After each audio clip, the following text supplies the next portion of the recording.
E aí, você já parou para pensar que existem umas forças invisíveis que meio que moldam a nossa realidade, quem a gente é? Hoje a gente vai mergulhar a fundo nisso, em como entender e, o mais importante, como reprogramar a nossa mente para a gente construir a vida que a gente realmente quer. Vamos começar com essa pergunta, que é a pergunta central de tudo. Pensa nela como ponto de partida para nossa jornada. A resposta para isso, sabe, pode ser a chave para virar o jogo e assumir o controle de verdade. Para facilitar, vamos pensar numa metáfora bem poderosa. O cérebro é o hardware, a máquina, e a mente? A mente é o software, o sistema operacional que roda nesse hardware. E a notícia boa, a melhor de todas, é que qualquer software pode ser atualizado. Ou seja, o que foi programado um dia pode ser desprogramado e reprogramado. Agora se liga nessa que é a regra de ouro do cérebro. Para ele, o que a gente percebe é a realidade. Não existe diferença entre algo que aconteceu de verdade e algo que a gente imaginou com muita força. Então, se uma pessoa fica lembrando de um trauma, o corpo dela reage todinho como se o trauma estivesse acontecendo de novo naquele exato momento. O efeito no corpo é o mesmo. Isso é incrível porque significa que a gente pode usar a nossa imaginação a nosso favor, para criar realidades novas. Então, reprogramação mental é isso. É exatamente como fazer uma atualização de software. É a nossa chance de acessar esse código-fonte e reescrever aquelas linhas que já não servem mais, sabe? Para instalar uma nova versão da gente mesmo. Tá, mas como é que esse sistema todo funciona na prática? Basicamente, existem dois grandes arquitetos que constroem a nossa percepção de realidade. As nossas crenças, aquelas bem profundas, e os nossos gatilhos emocionais. Vamos olhar para cada um deles. O nosso sistema de crenças é como se fosse a nossa matrix pessoal. São as regras do jogo que rodam no nosso software, muitas vezes sem a gente nem perceber. Elas definem o que a gente acha que é possível ou impossível para nós. É o projeto que a mente segue para construir nosso dia a dia. Olha que exemplo fantástico do poder das palavras. Essa frase, que talvez tenha começado como uma simples observação, virou um comando, um mantra literal para a mente. E o cérebro, que é esse executor que leva tudo ao pé da letra, simplesmente obedeceu. Ele criou uma realidade onde o dinheiro, de fato, nunca podia sobrar. O outro arquiteto da nossa realidade são as chamadas âncoras. Sabe quando duas coisas acontecem ao mesmo tempo e o nosso cérebro, de repente, cria um sinal de igual entre elas? É isso. Um estímulo no presente te joga instantaneamente para uma emoção lá do passado. E a gente tem âncoras maravilhosas, né?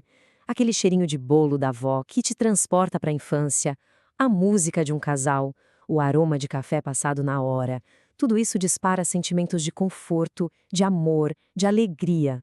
Mas também existem as âncoras negativas, e o marketing, por exemplo, sabe muito bem como usar isso. A cor vermelha da Ferrari, originalmente não era da Ferrari, era o vermelho Marlboro. Quando a publicidade de cigarro foi proibida na Fórmula 1, a cor continuou lá. E aí, ao ver o carro vermelho passar, o cérebro de muita gente era ativado e disparava a vontade de fumar. Por ancoragem. Um dos nossos maiores desafios é que a gente quase nunca vive no presente, né? A nossa mente ou tá presa no passado, remoendo o que já foi, ou tá super ansiosa com o futuro que nem chegou ainda. E aqui está um ponto crucial. O que faz a gente sofrer não é o fato em si, é a história que a gente conta para a gente mesmo sobre o fato. O trauma não está no que aconteceu, mas no significado que a gente deu para aquilo. E aí que está o poder. O fato a gente não muda, mas o significado a gente pode mudar. E esse sofrimento vai para as duas direções. A gente fica remoendo o passado, revivendo insegurança, abandono, e ao mesmo tempo a gente sofre por antecipação, criando o que a neurociência chama de memórias de futuro, só que ruins, onde a gente só se imagina se dando mal. É um padrão que só leva ao sofrimento. Ok, a gente já entendeu o problema. Agora vamos virar a chave e focar nas ferramentas práticas que a gente pode usar para, de fato, reescrever esse nosso código mental. A primeira ferramenta, e talvez a mais simples, é o foco. É uma lei da mente, não tem como escapar. Se você foca na dor, a dor aumenta. Se foca na tristeza, a tristeza aumenta. Se foca na perda, a perda aumenta.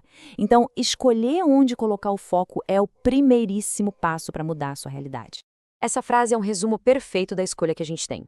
Pessoas de sucesso, em qualquer área, aprendem a focar nas vitórias, nos sentimentos bons e a amplificar isso, a fortalecer esses caminhos no cérebro. Já outras pessoas ficam presas, dando replay e eternizando o que deu errado. Então, a pergunta é bem direta. Quais são as memórias, os sentimentos que você está alimentando e fazendo crescer na sua vida? A escolha é sua, a cada novo momento. E aqui vai um segredo poderoso.